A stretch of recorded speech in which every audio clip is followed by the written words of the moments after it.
Welcome back, guys. This is another episode of the Brother and Real Talk. Um, we're redoing a video because unfortunately we lost this video.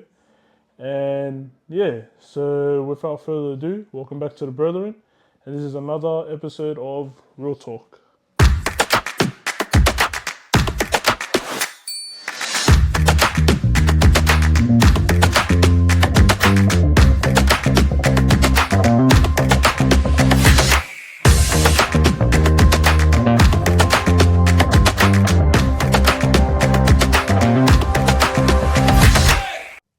Alrighty, we're back. Back with the brother Will. Yo. And yeah, we're back again. So as you guys have heard, we accidentally lost your video. And yeah, we needed to get Will back on. We need to redo it because Will has helped us a lot on this channel. He's a main contributor to where we are today. I try. So yeah.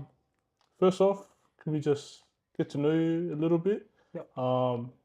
Family, ethnicity, church, all that stuff. Yeah.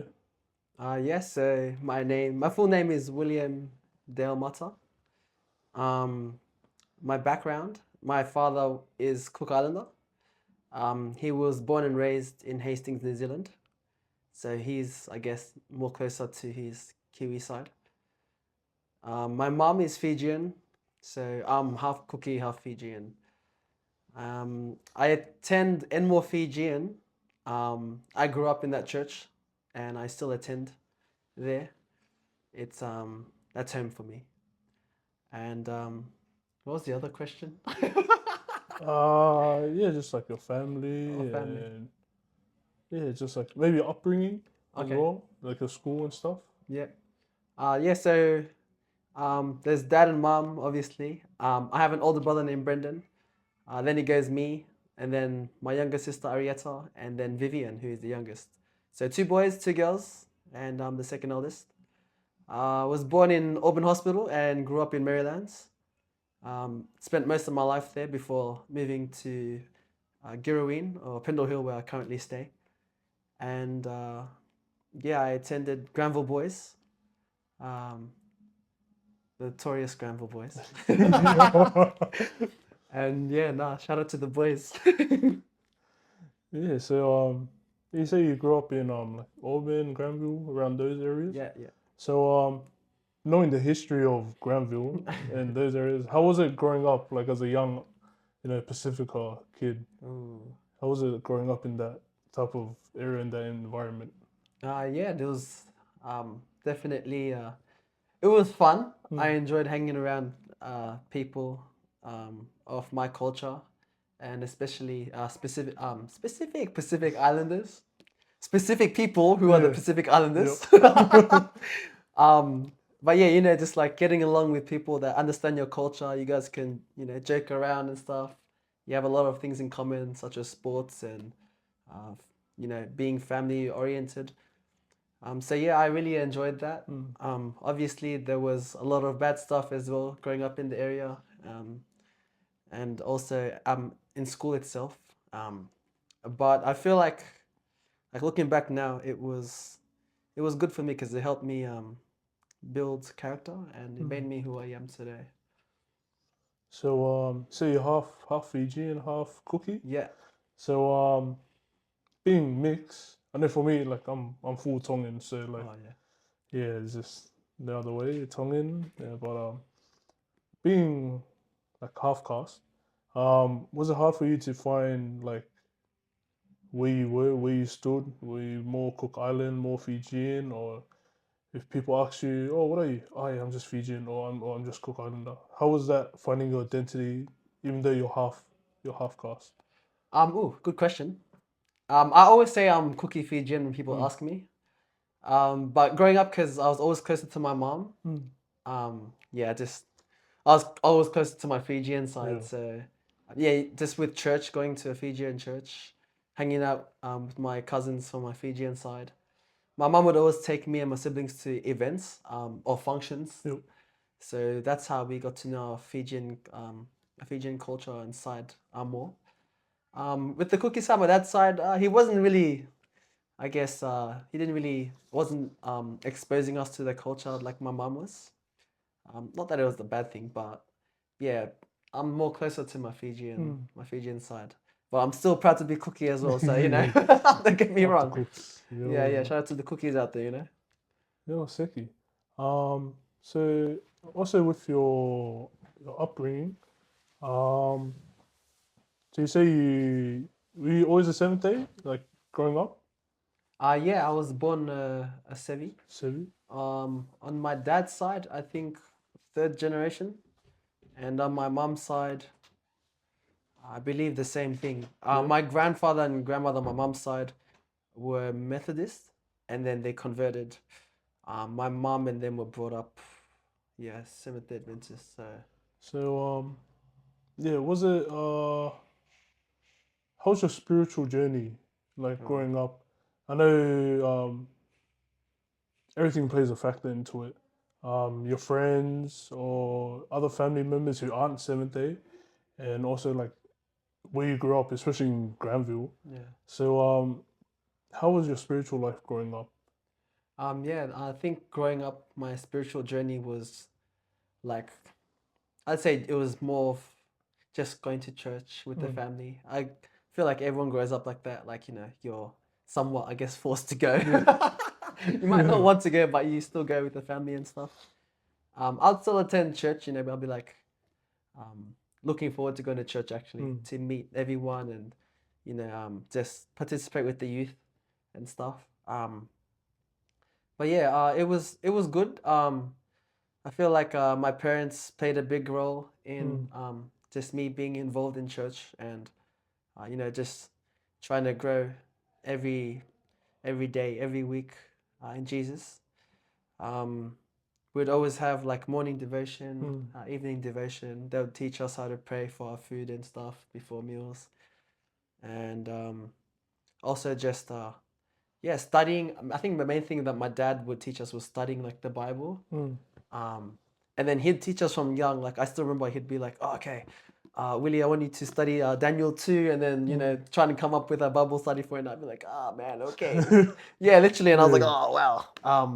And then like when it came to worship, he'd be like, "Okay, give us your Bible study." I'd be like, "Ah, what?"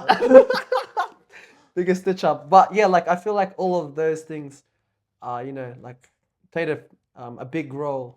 It taught me how to study Mm. for myself. Not just depend on going to church and hearing Yeah. sermons and Bible studies and Sabbath school lesson, which is a good thing. But also to look into the Word myself Mm. and how to study. So I feel like there's a lot of people who played a role in my spiritual walk. My parents, my Yeah. grandparents as well, Mm. from my mom's side, and my dad's side. Just my grandmother from my dad's side Yeah. because everyone else was passed away. Um, but yeah, taught me very valuable Mm. lessons. So saying you learned a lot of lessons. What's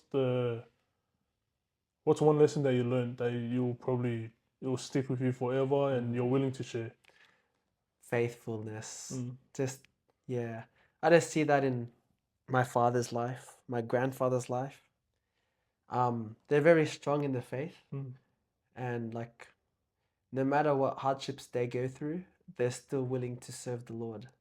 And that's one thing that will stick with me that like I've seen in their lives. They're very passionate about following Jesus, and I've always wondered like, oh, like what's driving them to, Yeah. like want to follow Jesus. And yeah, just growing up, it's always like made me wonder. Mm. And yeah, now I know why.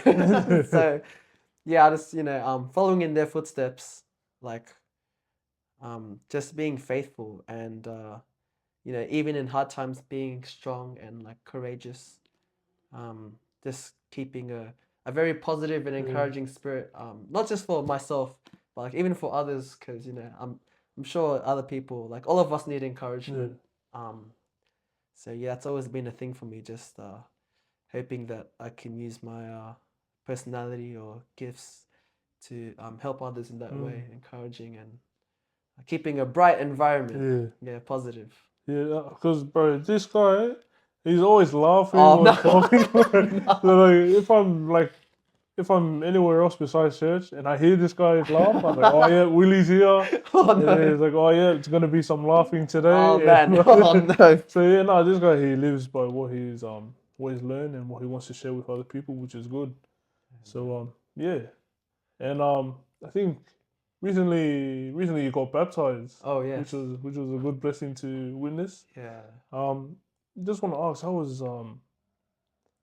was the lead up to that? How was the road towards baptism? How was that for you? Ooh. Yeah, the road was it was good. I loved it. Every step that I took. Um, Definitely wasn't easy here and there. Mm, There were some challenges that came up. Um, but yeah, just studying every week and coming to the Bible studies mm, here with you and Peter as well. Shout out to Peter. yeah, Um, and yeah, just grateful for all the opportunities and doors that the Lord opened. Like I was studying baptismal classes at Enmore actually, oh, and I thought I was gonna get baptized there. Like I always, like growing up, I've always thought that I was gonna be okay. I'm gonna yeah, get baptized at Enmore. I've always envisioned it, be like, okay, that stage there. One day I'm gonna be there getting baptized. The church is gonna be full. yeah, But yeah, the baptismal classes stopped because Pastor Joseph had to go overseas mm, for there was something that happened in PNG for the pastors. oh, But yeah, and then like there was one time after an event here, Peter just came up to me and yeah, we had a conversation. Then he was just like, have you been baptized? And yeah, I was like, oh no, I haven't. Um, but yeah, I told him the story behind and yeah, how the classes stopped 1, 2, 3. And he's like, oh, did you want to join the classes here? And I was like, yeah, yeah, sure, we'll do it, man. So we ended up doing it. And long story short, yeah, every week led up to the baptism. mm, Um, and I ended up getting baptized here at yeah. Hoxton Park Church. And just I know it's like probably this question doesn't people are wondering why I asked, but like, how did it feel? How did it feel Mm. getting baptized? 'Cause I know to some people it's just oh, it's getting dunked in water, Yeah, but I know like myself being baptized, there's like a specific feeling. yeah. So I just wanted to ask, how did you feel? Ooh. Oh man, I'm reliving it right now. Oh well, I was excited. I was excited the whole 2 weeks coming up to baptism. Or was it 3? When Peter first told me Mm, that gave me the date. Yeah, I was excited, and then like when it came to the last week, I was like, oh wow, my baptism is like this Sabbath. mm, And then when Sabbath came, oh, that's when everything just hit me. I was mm, like, just yeah, different mixed emotions. I was excited. I was happy. I was like, oh man, I hope I don't cry. I yeah. ended up crying, but yeah, happy tears, happy Mm, tears.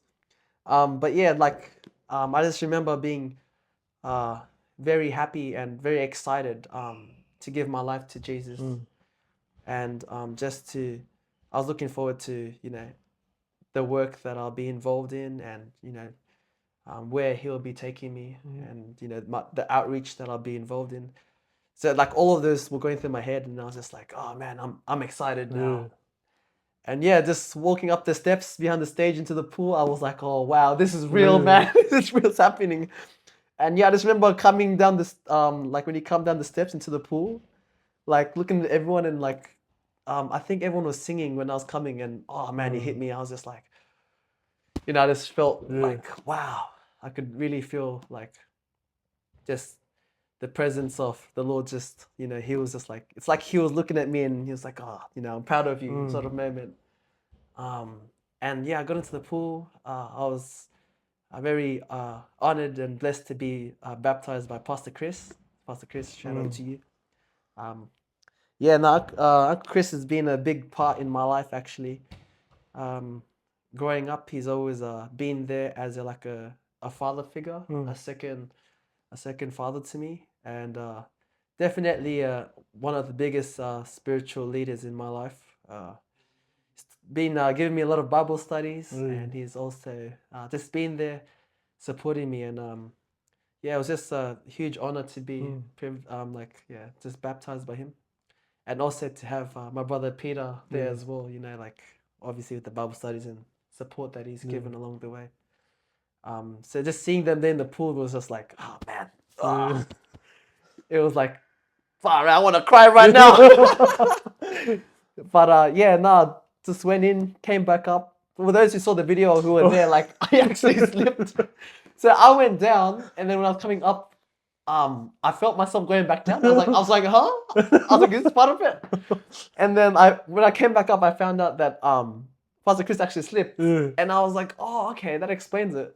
You know, because Yeah. I was like, yo, I was cheering and I was like, he's going back down. I was like, and then I was like, okay. And then he came back. I was like, oh. Yeah. And yeah, it was just funny because we were joking about it afterwards. Yeah. We're like, oh, Satan didn't want me to come out of the water. He wanted me to stay there.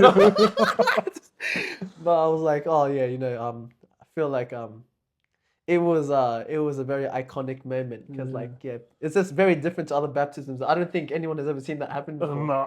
I don't think I have. Nah. Yeah, it's just like people were saying, oh, that's such a Willy moment, like to make everyone laugh and just be silly or something. I was like, oh man, but that was pretty funny. No, it was good. It was like, especially like, I think it was like 480 Oh of us. yeah. Like church members, and like I think there was 5 of you getting baptized. I think 6. Or 6? Yeah, it was 1, 2, 3. Then my speech, and then another 2 after me. 2. Well, it was just a lot of people. I was just trying to get chairs Yeah, in and out and trying to get everyone seated. But yeah, it was good that like I was asking all these people. I was like, oh, like who'd you come for? I was like, oh, I came for Willie. I was like, oh, true. And then I was like, so like the Fijian boys. I was like, Oh yeah. I was like, you just came for Willie? Yeah, of course. I was like, oh, okay. But it's good that you're able to like connect with so many people Yeah. and like I think the most iconic thing is like your laugh. Oh So I right. think that was like the first thing. Is like, bro, Willie, him and his laugh is crack up. Fuck. So yeah, no, so Yeah. it's good that you witness to so many people. Like you build those connections, and then they are able to witness you giving your life to Christ, which is another blessing. And yeah, so I just want to ask, after getting baptized, I think it's been a week now.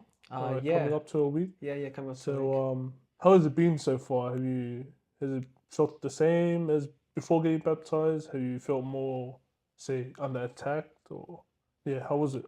Like, how's it been? Yeah. So this week, so far, I feel fresh actually. Like it's kind of like, I mean, not kind of. I am a new. I'm new. I'm newly born in Christ. So like, yeah, no, I really do feel like that though. Like when I go to work now, I just feel like, oh man, I just feel like being someone new now. Like, definitely do feel changed. But yeah, like I don't even know how to explain it. I just feel new. I feel fresh, if that makes sense. Oh, yeah. That's it. But yeah. So probably like we know everything about baptism. Now what's the thing that you'll probably that you want to share with other people who are in that path to baptism? Maybe what steps they could take, or what's a good right mindset or advice that you give them? Oh, good question. So advice or something that I would give them. So first of all, like I think one question that hit me the hardest before I was baptized was like the question, like, have you given your so I got asked, have you been baptized? And I was like, oh no. And then the next question after that I thought it was, why not? Like, what's stopping you? And yeah, I just want to leave that with you guys. Like, are you have you chosen or decided to follow Jesus? And if you haven't, why not? What's stopping you? Really, we have no excuses. Like there should be nothing that's stopping us. And yeah, that's like one thing that I really meditated and contemplated on. That really hit me, and it made me, view life differently. I started asking myself like, oh, what's there that's stopping me from giving my life to Jesus? Is it my family? Is it my job? Is it like the worry of what others think of me? Is it the fact that like I might not know where I'm going, or and yeah, you know, it's all right to question, but yeah, just that's when the trust in Jesus comes in. And yeah, no, I'd just really encourage you, if you're wanting to make that step forward, to take that step. Don't wait, man. Take the step. Trust me. Like, oh man, yeah, it's just you know, when people think that you got to be changed, or like you got to feel some type of way before coming to Christ, but you know, Jesus says to come to me just as you are. Like, you know, you don't wait till you're healthy to go to a doctor when you're sick. When you're sick, you go to the doctor straight away to get better, right? So like, what's the difference? Like, you know, even Jesus, you know, he was talking about that too. You know, who needs the doctor the most, the sick or the healthy? And you know, all of us are sick. We all need the doctor, who is Jesus, the great physician. So yeah, don't wait till you're healthy, because you're not gonna get healthy by yourself. You're gonna stay sick. But yeah, no, I just encourage you to just go to Jesus straight away. There's a lot of people in church who are willing to help out, who are willing to encourage you. And I feel like definitely for me personally, surrounding myself with the right people and the right environment really did push me to this decision that I made. I know if I wasn't coming to church and hanging around the right people, that I would still be out there, um, you know, living the life that I once did. And so I do encourage you to, you know, come join our church community. And, you know, from there, that's how we can encourage each other and, you know, help each other to grow. And eventually, you know, all of us will be up there. So, you know, that's probably something that I'll leave with the audience. Sicky. So just to wrap it up, do you have a Bible verse, your favorite Bible verse that you can share with us? Yes, I do. Joshua chapter 1, verse 9. Have not I commanded you? Be strong enough for good courage. Be not afraid, neither be thou dismayed, for the Lord thy God is with you. My favorite Bible verse, yeah. So yeah, so just before we wrap it up, do you have any last encouraging words for our viewers? And then yeah, just anything encouraging or something you want to say to our viewers? Ooh, yeah.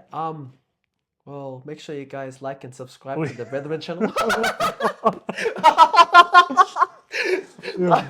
Like and subscribe, leave a comment as well, share the page on your socials, on whatever. Send it to your family, to your friends. Now on a serious note though, no jokes. Yeah, no, just yeah, stay strong. If you know, reach out if you feel alone, or if you know feel like you need help or guidance. You know, if you're one of the boys, you know, there's the boys here at church. We're willing to help and you know, just share where we can and help where we can. If you're, you know, the girls as well that are here for the girls. Yeah, just reach out. You're not in this alone. Like, or because like we're baptized and stuff doesn't mean we're perfect. We're still all growing as well. So you know, don't feel like you know you're not worthy enough or holy enough. So people say, you know. But yeah, that's pretty much it. Nice, sick, bro. Sure, bro. Oh, thank you. Yeah, no, it's good we got you back on because you know, as I said, you've done a lot for us. You've helped us a lot, been a part of the channel, and yeah, so he's actually helped us with our merch, or like getting a person to help with our merch, and you know, just you know, bring like getting us out there on his story and stuff, which helped us a lot. So I just want to say thank you on behalf of the brethren, the channel, and the boys. Just thank you for you know everything you've done for us, and for coming back on. Anytime. You know, when I lost the video, I was like, oh bro, I can't believe I lost it. Spilling. Yeah, and I was like, oh, shucks. And then I texted this guy. I was like, bro, I hope he's not angry. I hope he's not angry. And he's like, yo, Siggy, we're running back. Run it back. I was like, yo, Yo. But yeah, nah, sit, bro. Thanks for coming back. Yeah, nah, anytime, man. Thank you for having me here. Yeah, nah, for sure. We'll get you back on. Yo. I'll try not to lose the video. Yeah. But yeah. Double save it, triple save it. Oh yeah, Seki. If you don't mind, bro, we'll close it up. Yeah. And I'll close it off with a prayer. Yeah, easy. Seki. Yep. Heavenly Father, Lord, I thank you for this wonderful night you've given us, Lord. Lord, thank you for my brother Willie, that we were able to come together and just talk about him and his journey with you, Lord, and his life, Lord. Lord, I ask you to just put a special blessing over him and his family, Lord, throughout his journey after baptism, Lord. We know it's not a easy road, but we know that you'll guide him throughout his path, Lord. Lord, I also ask if you just be with our viewers who are viewing, Lord, may they be blessed by what our brother Willie had to share, Lord. Please be with them and guide them, Lord. Please guide us all, and until we meet again, Lord, keep us safe, Lord. In your name I pray. Amen. Amen. Seki. Yo, Sharp brass. sharp right. Alrighty. Thank you guys for joining us again on another episode of Real Talk on the Brethren. We hope you enjoy this redo of a video. But yeah, please don't forget to like, subscribe, share. Also share it. And we also have Instagram, TikTok. So if you want to go over to that, give us a follow. Keep updated with our posts. But yeah, other than that, that's it from us. And thank you for joining the Brethren.